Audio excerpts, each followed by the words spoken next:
Hello listeners, and welcome to the Montel Weekly Podcast, bringing you energy matters in an informal setting. In today's pod, we turn to the gas market. Prices are substantially lower than they were last year, trading around €40 a megawatt hour. Mild weather, low demand, full storage facilities, and plenty of LNG have all pressured prices. What's the outlook for the coming weeks and months? Are we out of the crisis? I'm Richard Sverrisson, and helping me discuss these issues and much, much more is our old friend Wayne Bryan of London Stock Exchange Group. A warm welcome to you, Wayne, and I hope you're well. Hi, Richard. Yes, I'm very well, thank you. Perfect. Wayne, I mean, we're seeing prices now around 45 euros a megawatt hour. They're much lower than they were last year, but still historically high. So what's going on here? Are we out of the energy crisis? No, we're certainly not out of the energy crisis. But for this summer, yes, I think as things, if you look at where the market is at the moment, and you mentioned this sort of 40 euro mark, if you look across the contracts in terms of day ahead, today trading at around the 41 mark, everything's lost a bit of value again today. We've been a bit of volatility, but the interesting thing actually is if you look, we keep hovering around this sort of level from sort of August 21, and I can see today we're hovering around that level once more. It seems quite like it doesn't really want to have a sustained break under 40 euros a megawatt hour at the moment, but I think that might be coming now. I mean, we've seen the weather get a bit colder over recent days in April, a bit stronger consumption. And if you look at the end of next month as well, there's a bit stronger consumption in May as well. We're looking at our front month report at the moment, and you can see a bit of a drop in consumption. But today, you've seen the prices retreat. So for me, you say historically they're high, but think where we were this time last year. Actually, this time last year, we were trading around near the hundreds sort of levels. So in fact, even higher than that, if we look, around the 100 sort of level this time last year. So we're always half that level. So I think what we're seeing now is we all know about the story, so to speak, as in storage is getting refilled early and great levels of storage. But I think there's still risks around. And if you look at now the sort of spread to the winter, you can see it opening up that bit of a gap between next summer and winter. When I'm looking today, the gap from sort of front month to win 12, 13 euros we're talking. So I think at the end of the crisis, certainly not sort of calmer summer, supposedly. Yes, I think the summer should be a bit calmer, and we should hopefully see prices start to adjust a bit lower as we get deeper into the summer. But I think, the risk, as you can see now with the strong contango, that risk has firmly shifted to the winter, and we're all quite happy with how things are going to play out this summer. Unlike, previously when the summer was trading up to 25 euros above the preceding winters. Yeah, things are a bit better, but certainly we're not out of the woods yet. Yeah, I mean, we're talking late on Wednesday here, but how low could prices go in the summer, do you think, Wayne? Well, it's a classic question, but I think if you look at recent history, I think we saw the TTF sort of low was 20 euros in November. That was due to some other issues as well. And the UK got down quite low as well. But what I think we could definitely touch those levels this summer.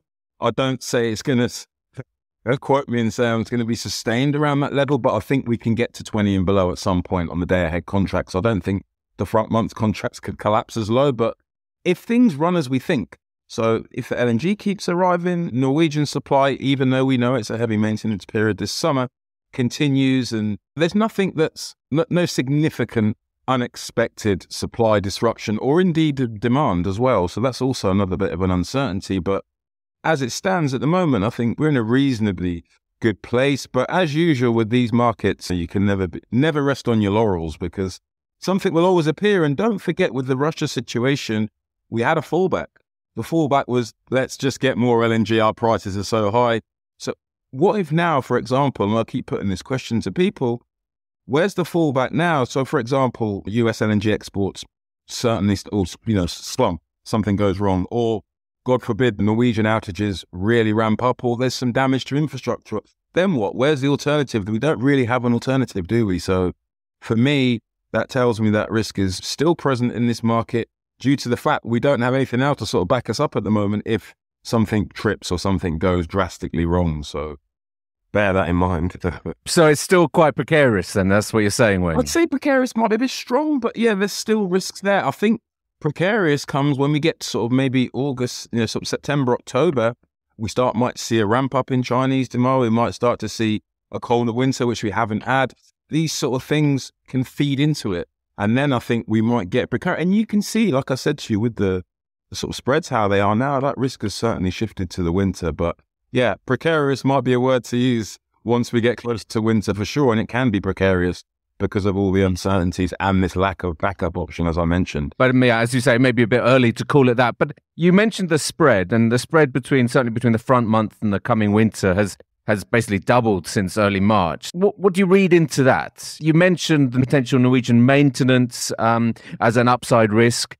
Of course, here maybe are the French nukes playing a bit of a role here? I mean, the problems with the French nuclear fleet, the corrosion issues and the uncertainty around extended maintenance, etc. Completely agree with that. And I think from my background, when I used to work in trading side of it, I remember 2018, for example, and years like that where French nuclear concerns ratcheted up. And I think we've seen that over recent weeks and months, not only with the sort of strikes, but also with the corrosion issues, with the uncertainty, with EDF constantly, dialing down their forecasts. That to me remains a very strong risk going into next winter for sure. And even into this summer. Hydro as well. Levels are not bad, but they're not great. So there's a few pockets, I'd say, of bullishness that can still surprise us moving through this summer. But luckily, we don't have that same level of storage injection requirement as we typically do. So that spread now kind of is a bit of both, really. It's looking at, the summer itself. Injection demand's quite weak, which I think as we get through the summer a bit more, the price will really start to decline. And then you start getting closer towards the end of Q3, middle of Q3, winter starts approaching. Those fears will start to get ramped up again. You might get some left field weather forecasts predicting another beast from the east, or, there could be a China that might start. You saw the latest Chinese numbers. They might start increasing demand a bit more as we approach that winter period. So still a few risks, but the spreads definitely show you now where everything's just shifted now to next year, what's of winter and following summer. I think I'd like to return to some of those points later, Wayne. But if we can talk about demand, and we're seeing that industrial demand in many European countries, Germany, Italy, Spain, and elsewhere. So this is the gas demand for industry is down around 20%, in some countries a little bit less, to some countries a little bit more.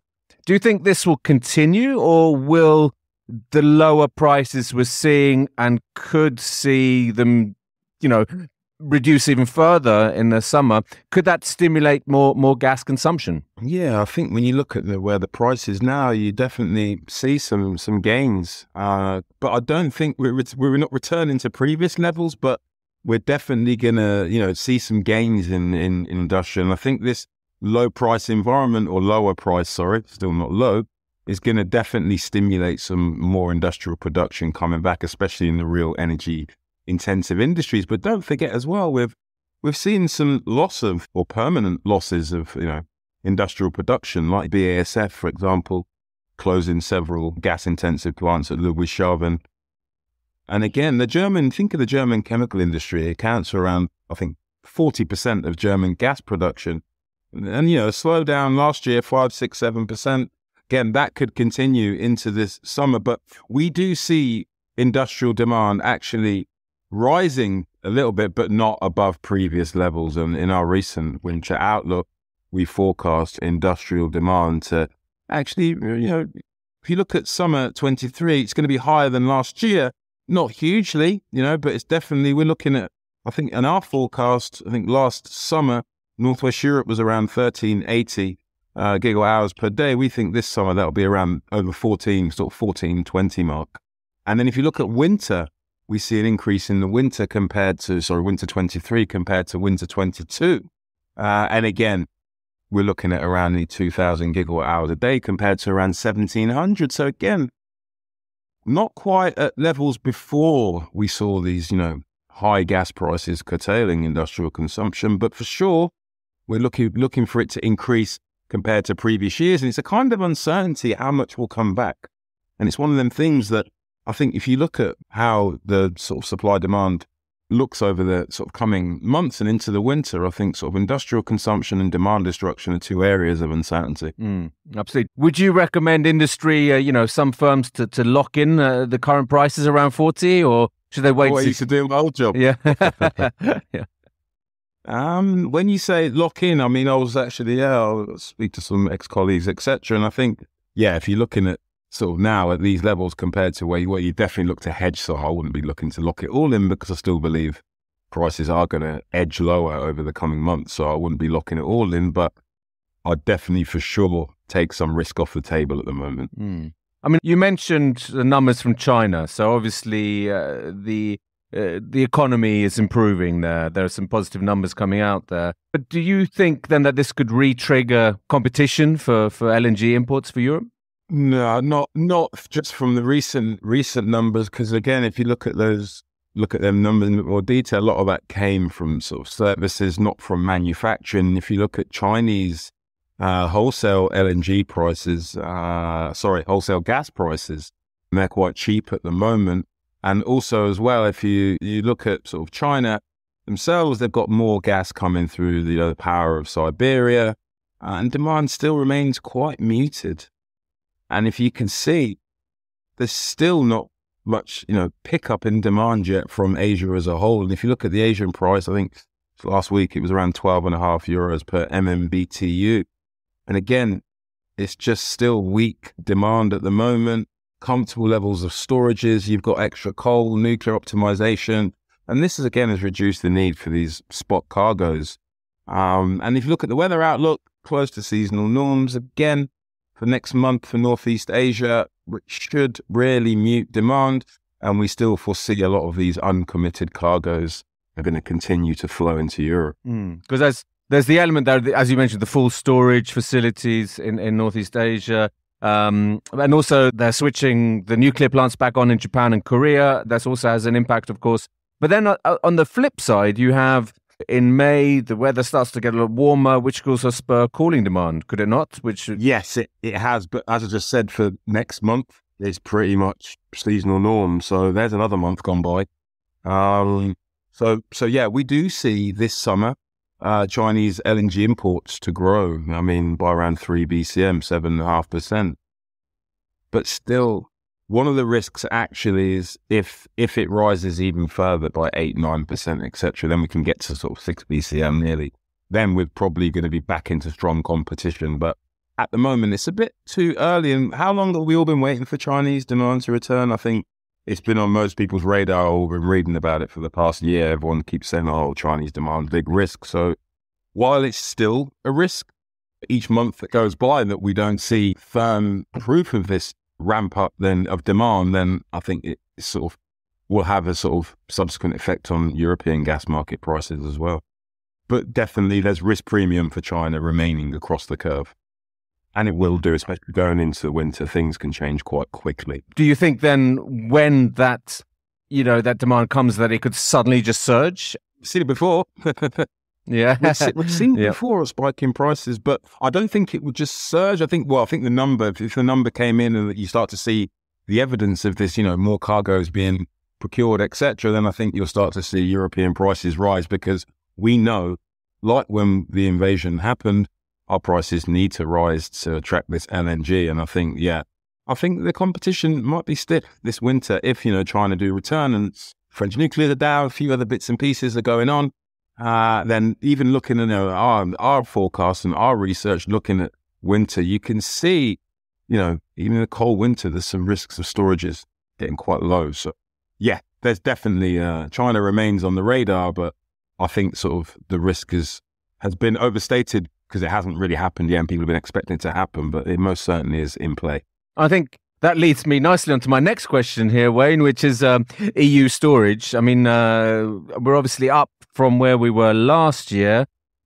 When are we likely to be full? I mean, when are the storage capacities likely to be at close to 100%, 95 to 100%? Well, I can give you our view.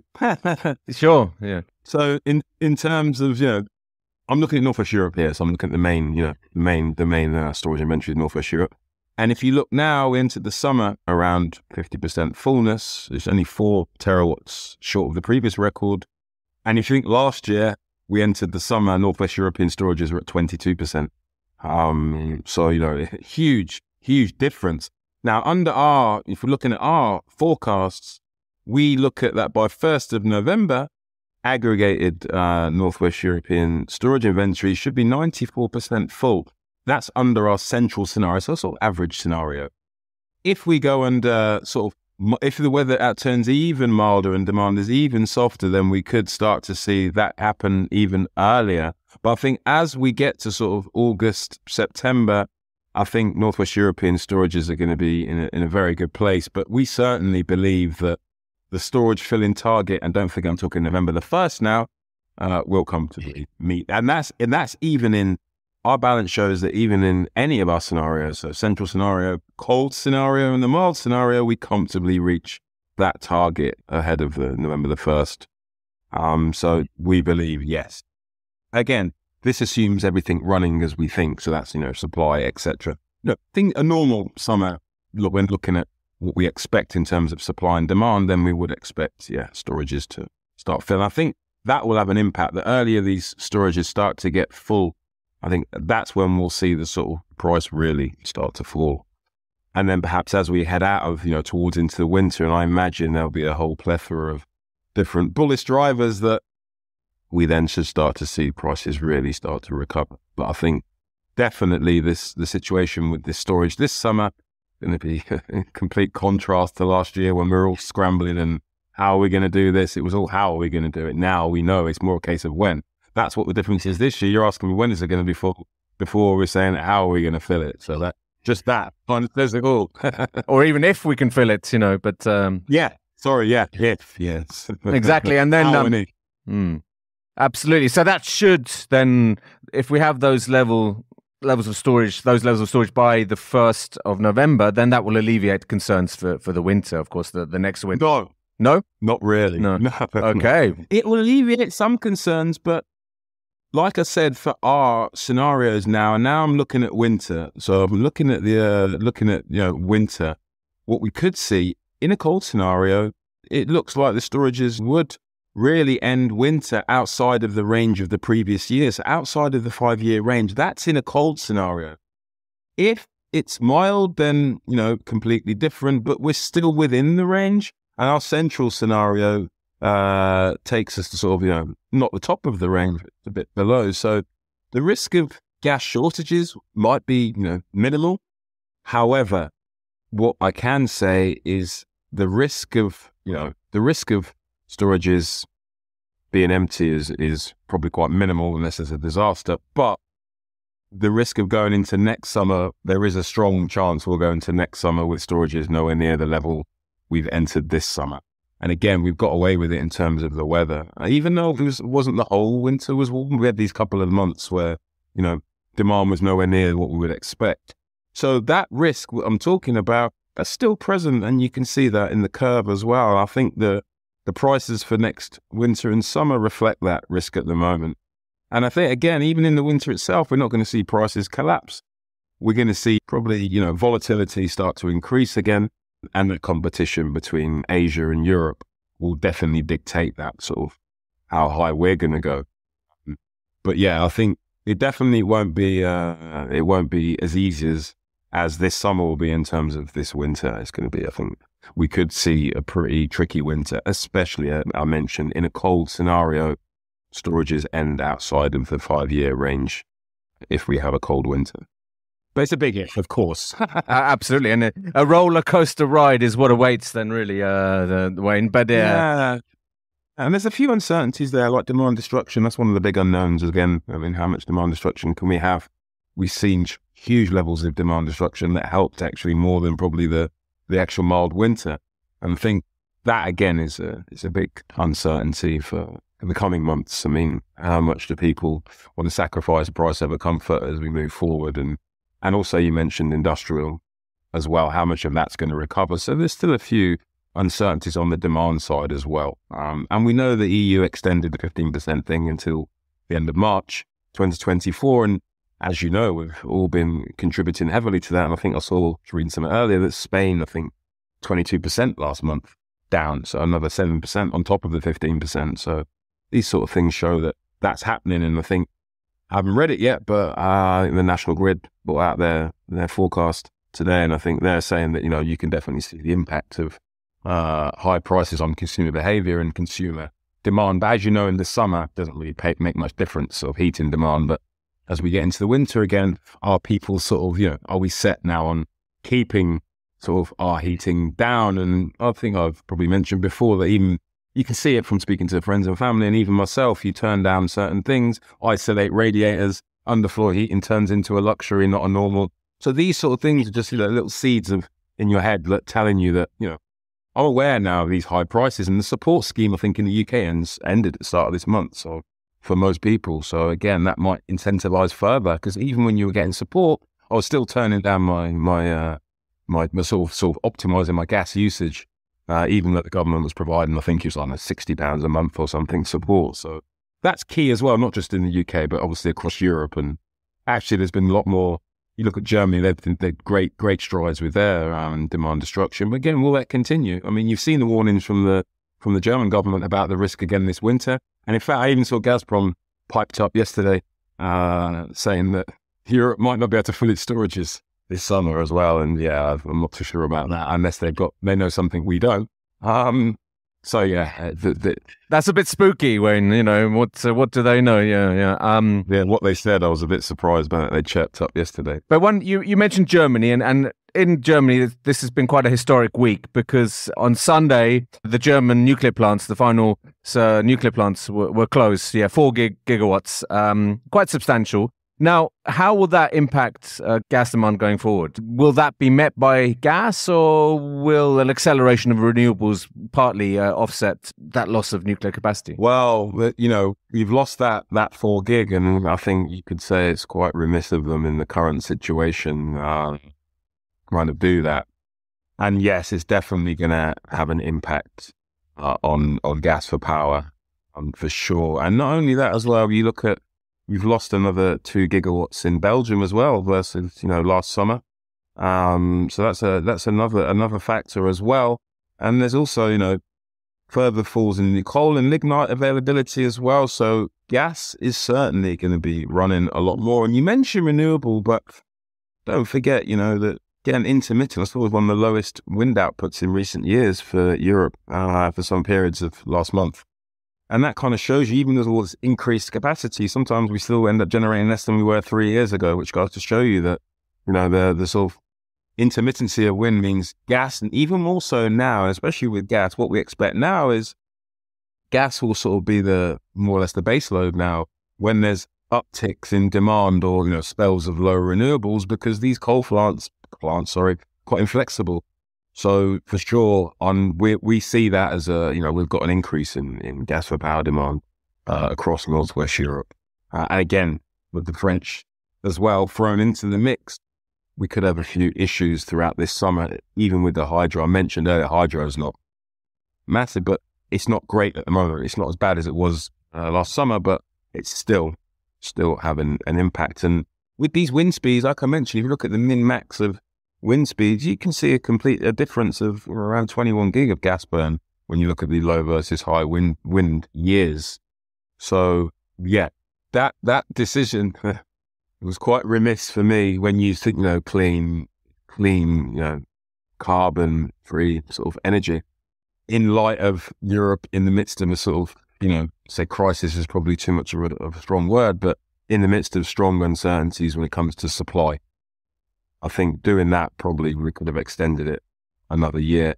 And even more so if you look at the next Q2 and Q3, you also get a lot of strong maintenance in the coal sector in Germany. So gas is going to be even more coming to the fore. It's the nuclear conundrum here, isn't it? And also the effect of climate change is not just warmer rivers, but it's less water in high and wind speeds that are reduced, So this is all going to get worse and worse, I think, over the coming years. I don't want to be a gloom merchant here, Wayne, but this is a reality that we have to face within these markets. But just a final question. I think about on the supply side, what's the outlook for fresh supply coming into the market? I'm thinking from the US, from the Qataris, what's happening here? Well, the US, I think if you look at this summer from supply purpose, I think we're looking at an increase probably of around 10 BCM.